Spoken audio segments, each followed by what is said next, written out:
Hi everybody, it's Kara, and I have a project that I want to share with you today. I made it as a response to the design team call for Wild Orchid Crafts. Thought I would be a little bit brave and try out for it since I love their flowers so much. I went ahead and used this 12 by 12 Kaisercraft frame. It's a display frame. Comes in two pieces, as you can see here. And basically once you're done decorating and all that good stuff, you attach the frame to the base.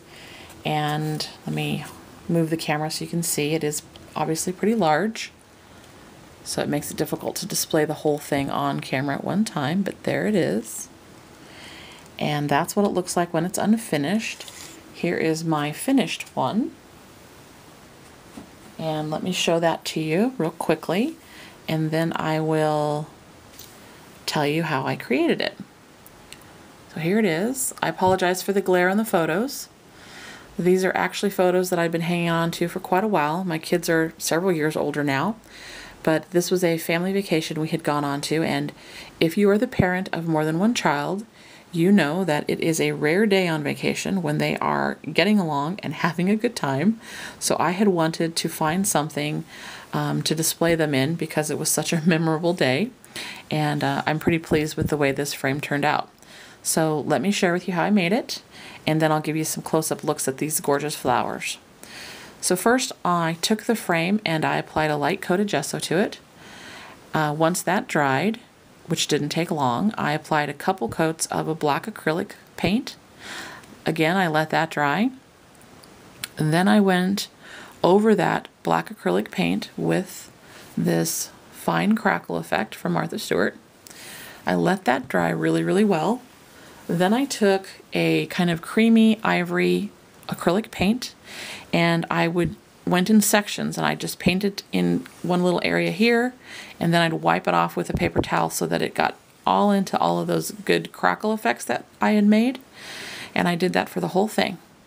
Once that was done, I took some 7 Gypsies tissue paper that I had that had different little sayings all over it, and I ripped little pieces off and applied that to the frame in various places using some Mod Podge. Made sure it was attached and really, really well and dry. And then I distressed it up in certain places, used some sanding tools and files and things like that, and did it all over the entire frame.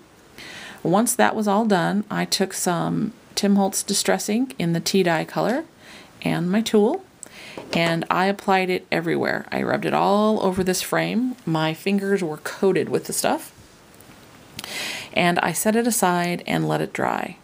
And when it dried, it had basically colored up all of those distressed areas. It had softened the really kind of creamy white color into a more vintagey brown color, and looked really good, but it was just a little bit flat. So what I did is I took glossy accents and I applied a very, very thin coat of that to the entire frame to kind of seal it and give it just a little bit of shine. But I didn't, like I said, I didn't put a very thick coat on. I wanted it pretty thin. So let me show you some of the areas on here so you can see what it looks like. Down here in this corner, I have some gorgeous flowers and some skeleton leaves, and you can see one of those tissue paper phrases, life is to love many things. There's that. And going up here you could see some more, life's a stage, because they were playing around that day. There's another one right up here, it says family life, and you can see that really cool effect a little bit. Let me move this so you can see that really cool effect with the black paint, the white paint, the distress ink. Looks really nice, I think. And then here's some more gorgeous Wild Orchid Crafts flowers. These are their cherry blossoms and their sweetheart blossoms, which are two of my favorites. Absolutely love those. Oops, sorry guys. And then down here, have a couple little pieces of Prima and some adorable little pink roses on a piece of lace that I received from one of my wonderful crafty friends. And then on this other side, which I'm going to have to kind of do a little bit backwards, let's see, right there, you can see some more of these beautiful flowers and some gorgeous skeleton leaves. They're right over here. And up here, some more beautiful flowers. Sweetheart blossom, gorgeous carnation. And then once I was all done with that, I went through and added just a little bit of bling, a few little spots and a few little stickers that kind of went with the theme. And there you have it. I think it turned out pretty well. I'm pretty pleased with the effects. If you guys have any questions about how I did any of it, please leave them below. And as always, I welcome your comments. And thanks so very much for watching. Wish me luck. Bye.